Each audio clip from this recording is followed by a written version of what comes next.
రాష్ట్ర రాజధాని హైదరాబాద్ నగరానికి మల్లన్న సాగర్ నుంచి 20 టీఎంసీల నీటి తరపునకు జలమండలి ఆమోదం తెలిపింది. ఈ ఆమోదంపై బీఆర్ఎస్ వర్కింగ్ ప్రెసిడెంట్ కేటీఆర్ స్పందించారు. కాళేశ్వరంపై కాంగ్రెస్ ప్రభుత్వం ఎంత విషయం చిమ్మినా తెలంగాణ దాహం తీరుస్తుంది మన కాళేశ్వరం అని కేటీఆర్ పేర్కొన్నారు. మల్లన్న సాగర్ వద్దని నిరాహార దీక్షలు మీరు చేసిన నేడు మహానగర దహార్తి తీరుస్తున్న వరప్రధాయిని మల్లన్న సాగర్ అని తెలిపారు. కాళేశ్వరం ప్రాజెక్టు పనికిరాదని కాంగ్రెస్ ప్రభుత్వం ప్రచారం చేసినా తెలంగాణను సస్యశ్యామలం చేసింది కాళేశ్వరం అని కేటీఆర్ స్పష్టం చేశారు. ఇప్పుడైనా చెంపలేసుకొని తెలంగాణ ప్రజలకు క్షమాపణ చెప్పు అని రేవంత్ రెడ్డికి కేటీఆర్ సూచించారు. కాళేశ్వరం కూలిపోయిందని కాకమ్మ కథలు చెప్పావు, 1,00,000 కోట్ల నష్టం వాటిల్లిందని అబద్ధపు ప్రచారాలు చేశావు.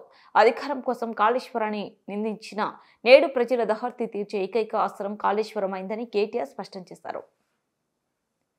కేసీఆర్ ఆనవాళ్లను లేకుండా చేస్తా అని ఎప్పుడైతే రేవంత్ రెడ్డి చెప్పిండో అప్పుడే రైతులందరూ రాష్ట్రంలో అర్థం చేసుకుని ఉండాలా. దీన్ని కూడా ఖచ్చితంగా మింగేస్తాడు కాంగ్రెస్ పార్టీ, దీన్ని కూడా బొంద పెడుతుంది రైతు బంధును అని. ఇవాళ నేను అడుగుతా ఉన్నా, నేను మన అసెంబ్లీలో కూడా అడిగినా, మళ్ళీ అడుగుతున్నా. రైతు బంధులో 22,000 కోట్లు పక్కదారి మళ్ళీ అని చెప్పి ఇవాళ బదనాం చేసే ప్రయత్నం చేస్తున్నాం అంత మంచి పథకాన్ని. నేను అడుగుతున్నా, వ్యవసాయ మంత్రి గారు, వ్యవసాయ అధికారులు, అదేవిధంగా రాష్ట్ర ముఖ్యమంత్రి చెప్పు, నువ్వు రేపు క్యాబినెట్లో మొత్తం లిస్టు పెట్టు. ఏ ఊర్లో నువ్వు చెప్పిన 22,000 కోట్లు ఎక్కడ దారి మళ్ళినాయి, అవి ఎవల ఖాతాల్లో పోయినాయి లిస్టు పెట్టు, ఊరికి పెట్టు. ప్రజలు చూస్తారు. మేము అంటున్నాం, ఇది పచ్చి దొంగ మాట. 22,000 కోట్లు దుర్వినియోగమైనాయని చెప్పి నువ్వు మాట్లాడుతున్న, నీ ప్రభుత్వం మాట్లాడుతున్న మాట చెత్త మాట, దొంగ మాట. ఎందుకంటున్నా అంటే, నేను అడిగిన వ్యవసాయ అధికారులను మాట్లాడినా, 7 వచ్చిందా ఈ నెంబర్ అని అడిగిన. వాళ్ళు ఏం చెప్పారు ఎరికేనా? సార్ ఏం లేదు సార్, ఇప్పుడు పత్తి రైతుంటాడు, కంది రైతుంటాడు, చెరుకు రైతుంటాడు, పసుపు రైతుంటాడు, పోడు భూములు చేసుకునే రైతులు ఉంటారు. వీళ్ళెవ్వరికి కూడా రెండో పంట వండదు సార్.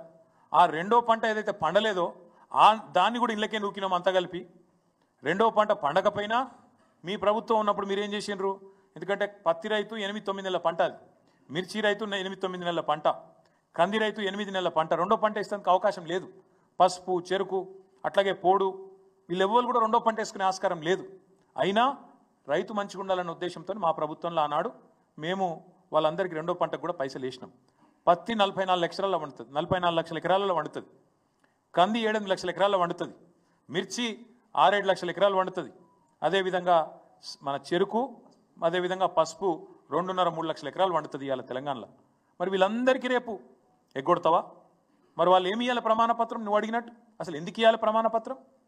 మేము అడుగుతున్నాం. ఇవాళ ఈ లెక్కలన్నీ దాచిపెట్టి ఈ పైసలు ఏవైతే మేము వేసినామో అవన్నీ దుర్వినియోగమైనాయని చెప్పి క్రషర్లకు పోయినాయి, రియల్ ఎస్టేట్కి పోయినాయి, గుట్టలకు పోయినాయి, రాళ్ళు రప్పలకు పోయినాయి అని అడ్డమైన దౌర్భాగ్య భాష ఏదైతే ప్రభుత్వం మాట్లాడుతుందో, ఇది కేవలం రైతు బంధు పథకాన్ని బొందబెట్టేందుకే.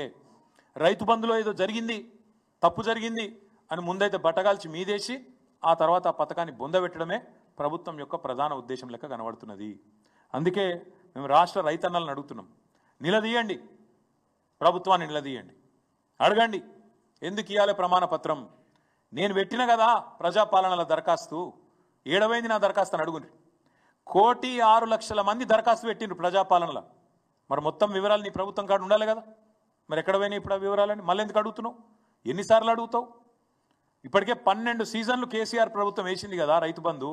మరి ఆ ఖాతాలన్నీ నీ దగ్గర ఉన్నాయి కదా. 70 లక్షల మంది ఖాతాలు నీ కాడున్నాయి. 80,000 కోట్లు ఆల్రెడీ ఖాతాలలో పడ్డాయి. వాళ్ళు ఎవరో నీకు ఎరికే, వాళ్ళ సర్వే నెంబర్ ఎరికే, వాళ్ళ మొత్తం విస్తీర్ణం ఎంత, పొలం ఎంత, ఎవరికి ఎంత ఉన్నది అన్నీ తెలుసు నీకు. తెలిసి కూడా ఇవాళ మళ్ళొక్కసారి నువ్వు ఈ ప్రయత్నం చేస్తున్నావంటే ఖచ్చితంగా ఇవాళ కటింగులు పెట్టేందుకు, ఎగ్గొట్టేందుకే అనేది స్పష్టంగా కనబడతా ఉన్నది.